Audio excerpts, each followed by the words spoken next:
Hello, it's Rashmir here, and welcome back to this channel for changemakers, leaders of change.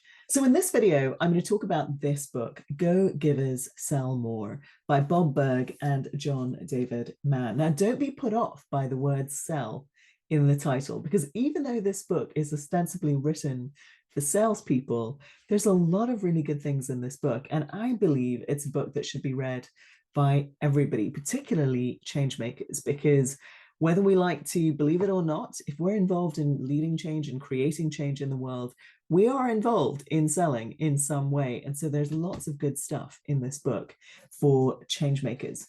The thing that I particularly want to focus on, however, is the fifth of the 5 laws that are mentioned in this book. So let me just very quickly tell you what the 5 laws are. So the first law is the law of value. The second law is the law of compensation. The third law is the law of influence.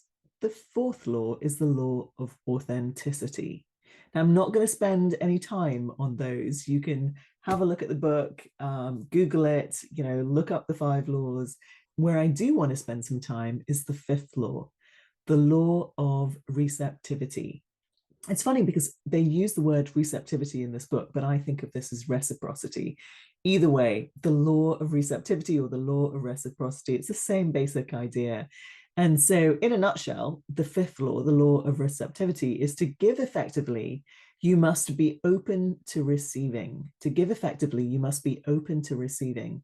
Recognize the value of what others offer and be willing to accept their gifts, whether it's advice, help, or support, or arguably money, right? So it's a really powerful law. And the reason I want to spend some time on it is because in my experience, change makers, people that are doing good in the world, people that are trying to make a difference, whatever form of difference making that is, and particularly women, find it very difficult to receive. Now, there's lots of reasons for that. Often we've been socialized out of it through our families, through our culture, through gender expectations in society at large. But it's really, really critical, because if we are to keep giving and to give effectively and powerfully, we must also receive.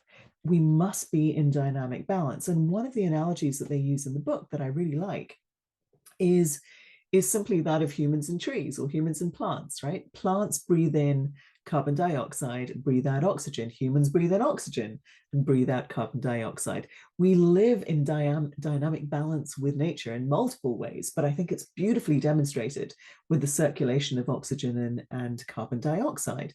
And so if we can't live if we don't breathe in and breathe out. If we only breathe in, that's problematic. If we only breathe out, that's problematic. That's the end of life. And so it is with all things in life. If we're not giving and receiving, if we're not giving and receiving, then we're not in dynamic balance. We're stemming the flow, and that's problematic. That's how we get depleted. That's how we get fed up. That's how we even sort of curtail the possibilities for creativity in us. It's not just simply about life and living, it's about thriving. We need to be able to give and receive.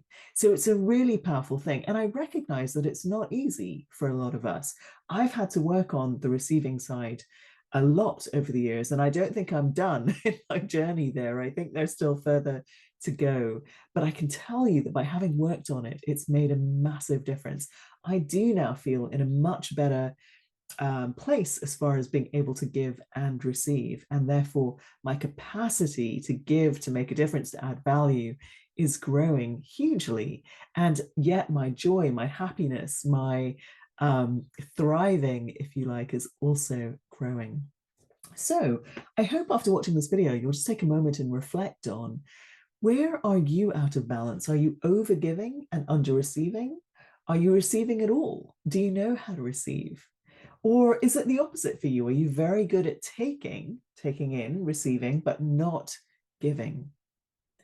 Whatever your answer, I hope you'll think about that and take some steps to refine balance. And if you like, leave a comment below and let me know what you're taking away from this video, what you found most useful. Thanks very much, and I'll see you in the next video.